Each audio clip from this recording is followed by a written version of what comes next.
Make sure this is good. What a delight to be here. Thank you very much for organising such a great turnout and a very useful and fruitful event. I want to start by congratulating you on the theme that you have chosen for this summit. Cutting crime and building confidence is exactly what is needed.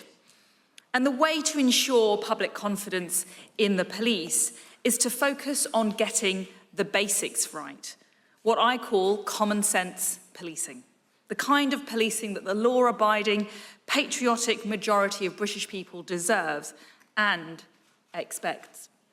No politically correct distractions, just good old-fashioned policing, with a relentless focus on making our streets, homes, and transport networks safer, responding to all burglaries, tackling antisocial behaviour and the horrendous trade in illegal drugs, and supporting victims. I know that if police officers are properly empowered to do the job for which they signed up, they can really drive down crime. The government wants to see reductions in homicide, other serious violence, and neighbourhood crime. And I know it's possible. Our best police officers are, simply put, the finest in the world. In my time in office, I've witnessed excellence from policing when it comes to whether it's Her Majesty the Queen's funeral, to the response to the disorder in Leicester. And I want that excellence to come as standard. Now, I know what good policing looks like because I've seen it in action. The County Lines and Project Adder programmes are making huge inroads into defeating the scourge of illegal drugs, tackling supply and disrupting gangs. Almost 3,000 county lines have been closed down since 2019, putting dealers out of business and helping huge numbers escape the clutches of drug addiction and exploitation. That's work that you achieved and that you led. The work of the Milton Keynes and Thames Valley Police is another great example. There, the police are ensuring that those caught carrying knives face swift and certain consequences, that they are arrested, charged, and remanded in custody. More forces should follow this example to send the clear message that carrying weapons on our streets will not be tolerated. PCCs have a major role to play in helping to coordinate local multi-agency work in support of all these objectives. Things can be turned around for the better in a comparatively short period of time. Superb leadership from Chief Constable Stephen Watson has made a big difference to Greater Manchester Police. They are responding there far faster to emergency calls, and the number of open investigations has halved since 2021. And how did he do it? He put more bobbies on the beat, pursued every crime, made excellent use of stop and search, and insisted that officers were smartly turned out with polished boots. He rejects woke policing and embraced a back-to-basics approach. For me, that is excellence in policing. And if we are to maintain a world-class reputation for policing, we need to be willing to learn from others, share best practice, and continuously look to improve.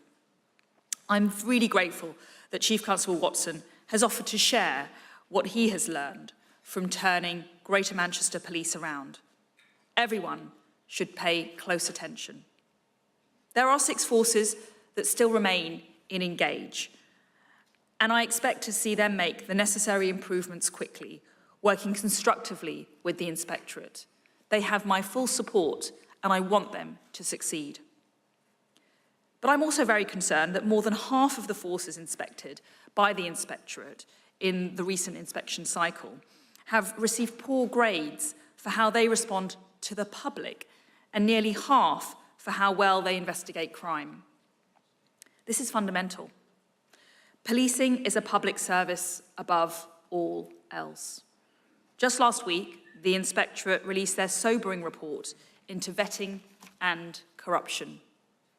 Far too often, standards have not been high enough, and despicable people have been able to enter and remain in the police. Policing is a job that attracts the very best of us. The vast majority of police officers are exemplary citizens. But anyone who might want to hurt others simply must not be able to join.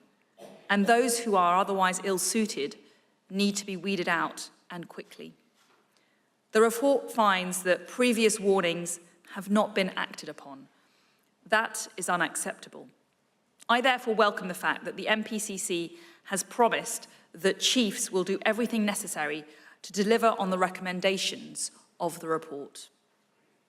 It's essential that we get both vetting and recruitment right, which means chief officers must draw from the best and widest pool of talent possible, as well as ensuring consistent and high standards in the vetting process. I also welcome the College of Policing's proposals for change, which follow a full independent review of progression and development to chief officer ranks. These measures, once implemented, will increase transparency and open up access to senior level development. The government has provided significant investment to the College of Policing to create a national leadership centre. It will develop standards and a leadership development framework for all ranks.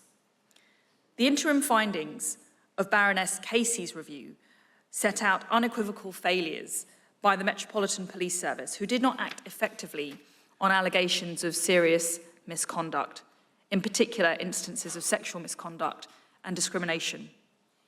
I know that Sir Mark Rowley shares my view that this is utterly appalling and intolerable. That's why he's created a new anti-corruption and abuse command, recognising that change must come from within the Metropolitan Police Service. But I will not hesitate to act either. I recently announced an internal review into the effectiveness of the police officer dismissals process, for example, and I'm very keen to get your views as we go through that process.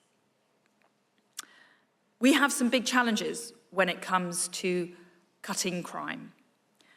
I am deeply concerned about the levels of homicide. While the number of murders that took place in the first 6 months of 2022 suggests the numbers are falling, a reduction will only be possible if the whole policing system works closely together. The College of Policing's Homicide Prevention Framework, which launched last month, was developed with the MPCC and the Inspectorate and is a great example of collaborative working and the sharing of expertise. Meanwhile, I am making £130 million available this financial year to tackle serious violence, including £64 million for our network of 20 violence reduction units. From January, the Serious Violence Duty will place a duty on local partners to work together to tackle the root causes of violence.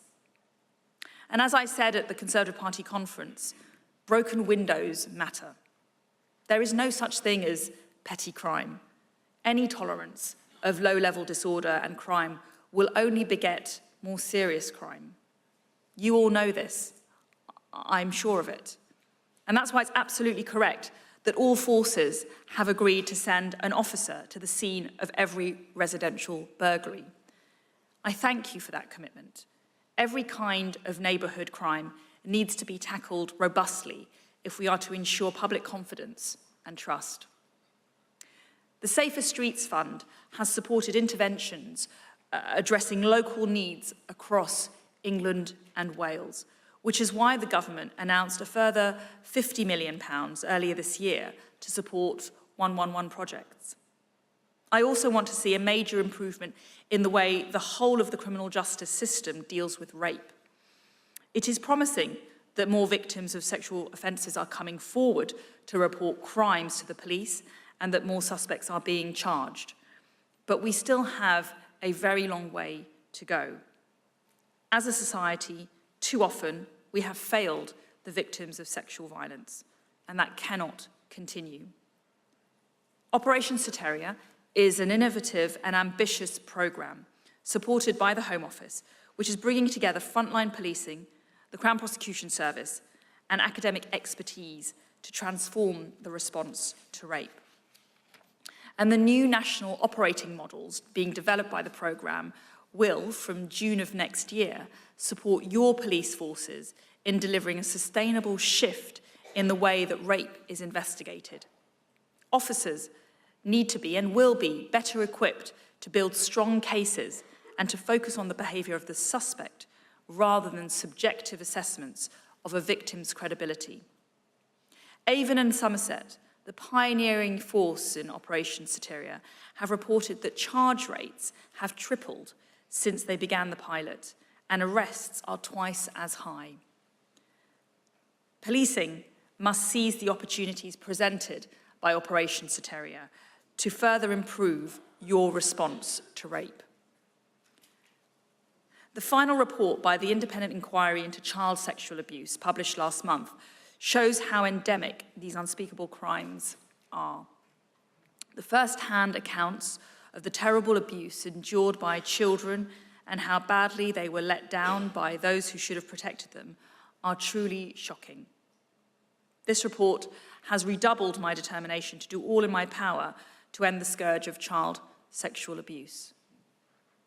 Along with the overwhelming majority of the public, I am disgusted that misplaced cultural and political sensitivities in places like Manchester, Rotherham and Telford got in the way and stopped the authorities from tackling wicked grooming gangs preying on vulnerable children. We will drive radical change. The Home Office will take whatever action is available to us to make our communities safer and to protect our children. In Rochdale, the 2 foreign nationals who were members of that terrible grooming gang were deported. Other members of the group were deprived of their British nationality, and the Home Office remains absolutely committed to deporting these individuals where the law allows it. And this is not just a matter for the police, it's a matter for all of us, the law-abiding majority. But it's right that the Inspectorate is inspecting the police response to grooming gangs. As Home Secretary, I'll ensure that there are no safe spaces for rapists, paedophiles, domestic abusers, grooming gangs, burglars, or criminals of any kind. Those convicted, particularly repeat and sexual offenders, should expect longer sentences. And I will talk honestly and unapologetically about crime, which is never justified and which needs to be investigated and rooted out fearlessly. Our police officers, your police officers' time is precious, and the public want the police to be tackling crime, not debating gender on Twitter. I've asked my officials to revisit the issue of non-crime hate incidents as a first step, as I want to be sure that we are allowing you to prioritise your time and your energy to deal with the threats to people and their property. Underpinning all of this is transparency and accountability. We must not shy away from being open and honest with the public about performance. Strip search is one of the most intrusive powers that you have at your disposal. There is a grim reality that many of you in this room will recognise. Many criminals will stop at nothing to evade detection. Sometimes people may carry items that pose a danger to themselves or others concealed on them. Strip search is therefore necessary and an essential power, and one that this government supports the police to use to protect the public and to fight crime. However, any strip search must be carried out professionally, respectfully, and lawfully, with full consideration of the welfare and dignity of the person being searched, particularly if they're a child. So, I'm on your side. I want us all to pull together in the same direction, and I will do everything in my power to support you and to back you. Officers and staff show remarkable and inspirational commitment to keeping the public safe in the face of danger. Detectives do extraordinary work to ensure that we can put criminals behind bars. So I cannot help but feel a deep sense of gratitude and pride when officers and staff have their bravery and commitment formally recognised through medals, honours and awards. However, I recognise that this only represents a fraction of the outstanding actions taken every day, every hour, every minute by our police across the country. I want to ensure that the amazing job that you do is recognised in full, and we are committed through the Police Covenant to ensuring that this is done correctly. I'm committed to supporting you in using your powers without fear or favour to keep our streets and to keep our people safe. Under my watch, you will have my full backing to use stop and search, which is a vital tool in the fight against crime. Since 2019, the government has been making it easier for you to use stop and search by relaxing restrictions on Section 60 powers used in anticipation of violence and empowering you to stop and challenge known knife carriers through serious violence reduction orders. Every knife seized through stop and search is a potential life saved. In the 12 months to March of this year, you removed around 14,900 weapons and firearms from our streets through stop and search and made almost 67,000 arrests following a stop. And so to those who try to undermine your use of stop and search or question your legitimate use of investigatory powers or your use of force which leads to the prevention of crime, I say this: our police are working to keep you safe, to keep your children safe, to save lives. Let them do their work. So it's only right that you can stand firm against criminals rather than listening to those who would denigrate your work or use data selectively to undermine your credibility. On a daily basis, our police officers put themselves in harm's way to protect every single one of us. Taser is a vital tactical option. I saw how vital this can be when I visited Thames Valley Police to observe firearms training. And in March 2020, the government gave more than £6 million to forces to purchase over 7,000 devices, increasing the number of officers who are trained in and have a taser. In August 2020, we approved the use of the Taser 7, a more accurate and effective device for policing. And in March, we approved the use of Taser by specially trained special constables. I'm committed to ensuring that you have access to Tasers wherever appropriate. Of course, it's not just violent criminals on our streets that we are determined to stop. I also want to see more fraudsters caught and brought to justice. And I'm sure that's an ambition that we all share here. That's why the government is allocating a further £400 million over the next 3 years for tackling economic crime, including fraud. By March 2025, over 330 new officers dedicated to this work will have been recruited into the City of London Police, the regional organised crime units, and the National Crime Agency.